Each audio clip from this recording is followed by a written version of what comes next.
Hello students, I hope you all are fit and fine at your home.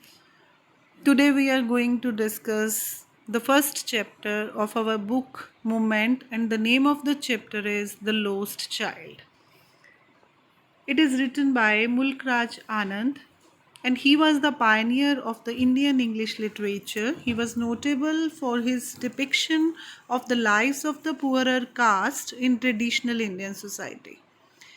Mulk Raj आनंद जो हैं वो English literature के अंदर एक ग्रेट वैल्यू जो है उनकी है. He is the great personality and he was notable. और वो जाने जाते हैं किस चीज़ के लिए? अपने काम के लिए, जो उन्होंने पुअर कास्ट के ट्रेडिशनल इंडियन सोसाइटी के बारे में अपने काम में जो लिखा है उन्होंने. He was born on 12 December 1905 in Peshawar, British India. और उनकी डेथ कब हुई थी? 28 सितंबर 2004 को पुणे, इंडिया के अंदर. He got the highest civilian award, that is the Padma Vibhushan. Let us come to the chapter. The name of the chapter, as I already told you, that the name of the chapter is Lost Child. It was springtime and the people in colorful attire were going to the fair. ये एक spring का time था, यानी कि अच्छा मौसम था, spring season था, और लोग जो थे they were going in colourful attire. Colourful attire means colourful clothes के अंदर वो मेला देखने जा रहे थे. A child along with his parents were going to the fair and was very excited. एक छोटा सा बच्चा अपने पेरेंट्स के साथ मेला देखने जा रहा था और वो बहुत एक्साइटेड था और बहुत खुश था. Look at this slide. Mustard seeds and flowers and grasshoppers are there. कि वो जो child था, when he was going to the fair, जब वो मेले में जा रहा था तो रास्ते में उसने mustard seeds देखे, and then after grasshopper देखा, flowers देखे, then after balloons देखे. तो रास्ते में बहुत कुछ था, तो वो उन सब चीज़ों की तरफ अट्रैक्ट हो रहा था. वो सब चीज़ें उसको बहुत अच्छी लग रही थी. The child was fascinated by the stalls of toys and sweets. Child जो था वो उन चीज़ों से अट्रैक्ट हो रहा था जो टॉयज़ और स्वीट्स की स्टॉल्स लगी हुई थी. दो हिज फादर गॉट एंग्री, बल्कि उसके फादर जो थे वो उसको गुस्सा हो रहे थे. क्यों? क्योंकि वो बार बार उन चीज़ों को देखते देखते पीछे रह जाता था. लेकिन उसकी मदर जो थी वो उसको पैसिफाई करती थी, उसको समझाती थी, और diverted his attention to words other things. और उसकी मदर जो थी वो उसकी अटेंशन को दूसरी चीज़ों की तरफ डाइवर्ट कर देती थी. देन जैसे जैसे वो बच्चा आगे जाता उसको कुछ और नई चीज़ें देखने को मिलती. द चाइल्ड मूव्ड फॉरवर्ड, आगे बढ़ता. वंस अगेन लैग बिहाइंड, फिर से पीछे रह जाता. क्यों? क्योंकि उसकी आइज़ को कभी एक चीज़, कभी दूसरी चीज़, कभी नई, हर बार उसको नई चीज़ देखने को मिलती थी. तो वो उन चीज़ों की तरफ जो उसकी अट्रैक्शन थी वो बार बार उसको खींचती थी और वो फिर से पीछे रह जाता था. एज दे मूव्ड फॉरवर्ड, जैसे ही वो आगे बढ़े, the child got demurred by the decorative items on the stall. तो चाइल्ड ने एक स्टॉल देखी, और वो स्टॉल किस चीज़ की थी? स्वीट शॉप थी. और उसके अंदर कलर्ड स्वीट्स एंड गोल्ड और सिल्वर लीव्स के साथ कवर की हुई बड़ी सुंदर सुंदर स्वीट्स और पड़ी थी वहाँ पे. और वो उन चीज़ों को देख के अट्रैक्ट हो गया. तब उसने बोला, I want barfi. But he didn't wait for his parents reply. बट उसने अपने पेरेंट्स के रिप्लाई का वेट नहीं करा. क्यों नहीं करा? As he knew very well, कि उसको अच्छे से पता था that his parents will never agree to buy barfi for him, कि उसके पेरेंट्स जो हैं वो एग्री नहीं करेंगे उसके साथ, वो उसको बर्फ़ी नहीं लेके देंगे. तो उसके पेरेंट्स क्या बोलेंगे? They would say he was greedy there for he kept moving. तो वो कहेंगे कि ये बहुत ग्रीडी है, इसीलिए वो आगे बढ़ता गया, चलता गया. उसके बाद फिर उसने क्या देखा? Then he witness beautiful garlands of gulmohar, gulmohar flowers के हार देखे उसने. बट उसने अपने पेरेंट्स को पूछा ही नहीं, क्योंकि उसे पहले से ही पता था his parents will not buy that things. फिर उसने बैलून्स देखे. Then he saw balloons, but he knew very well that his parents will say that he was too old to play with balloons, so he walked away.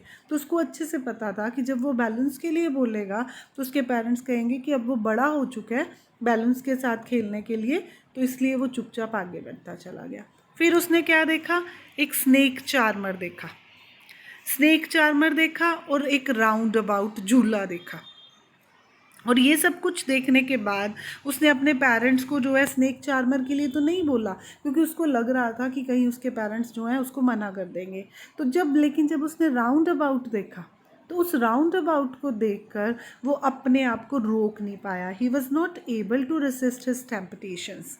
तो then after उसने क्या किया, अपने parents को ज़ोर से बोला कि I want to take ride on this roundabout, कि मैं इस राउंड अबाउट पे राइड लेना चाहता हूँ।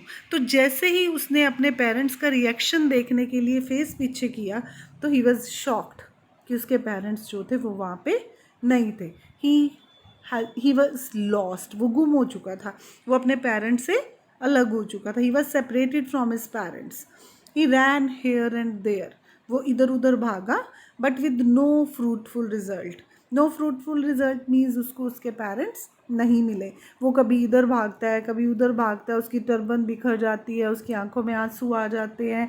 ही वॉज सो फ्राइटन्ड, वो बहुत डर जाता है। तो वो जो प्लेस थी वो बहुत क्राउडेड थी, बहुत रश था वहाँ पे, जैसा कि मेले में होता है। तो वो डर गया, ही गॉट टेरिफाइड। तभी एक काइंड हार्टेड मैन आया वहाँ पे।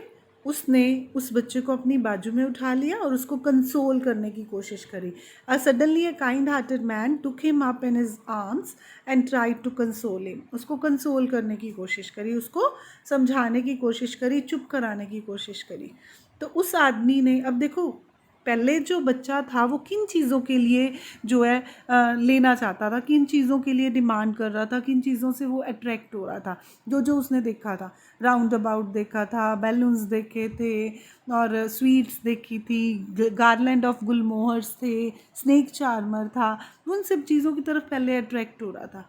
अब जब वही आदमी जो काइंड हार्टेड आदमी था, उसने उस बच्चे को वो सब चीज़ें ऑफ़र करी, हर एक चीज़ उसको ऑफ़र करी। उसको बोला कि चलो मैं तुम्हें राउंड अबाउट पे झूला दिला के लाता हूँ। बैलून्स के लिए उसने ऑफ़र किया, स्नेक चार्मर के लिए ऑफ़र किया, देन आफ्टर उसने स्वीट्स के लिए ऑफ़र किया। लेकिन जो बच्चा था हुआ जो था, he didn't want to take anything. वो उन चीज़ों में से किसी को भी नहीं लेना चाहता था, वो सिर्फ रो रहा था। He was सोबिंग। क्यों सॉब कर रहा था? क्योंकि वो कह रहा था कि मुझे मेरे फादर चाहिए, मुझे मेरी मदर चाहिए। The man offered him sweets, balloons and garlands. उसने सब कुछ ऑफर किया, बट जो बच्चा था, but the child kept on sobbing, I want my father, I want my parents, I want my mother. अब देखो, look at the end of this chapter. जिन चीज़ों के लिए वो बच्चा क्राई कर रहा था, नॉट क्राई कर रहा था, she was trying to take that thing, और वो उन चीज़ों की तरफ अट्रैक्ट हो रहा था, वो सब चीज़ें उसे बहुत अच्छी लग रही थी। लेकिन जैसे ही उसने अपने पेरेंट्स को खो दिया, he was not able to get that thing. It means वो उन चीज़ों में इंटरेस्टेड ही नहीं था, बिल्कुल उसका सारा इंटरेस्ट ख़त्म हो गया था। अब लुक एट द थिंग कि बच्चे के लिए सबसे ज़्यादा इम्पॉर्टेंट क्या था? उसके पेरेंट्स इम्पॉर्टेंट थे। It means the importance of parents is more than the things which he wanted to take. जो चीज़ें वो लेना चाहता था, उससे ज़्यादा इम्पॉर्टेंट क्या था उसके लिए? उसके पेरेंट्स। और लास्ट में वो अपने पेरेंट्स के लिए ही रोता रहा, उसने किसी भी चीज़ की तरफ ध्यान नहीं दिया। I hope the chapter is clear to you. Okay, students, bye and take care of yourself.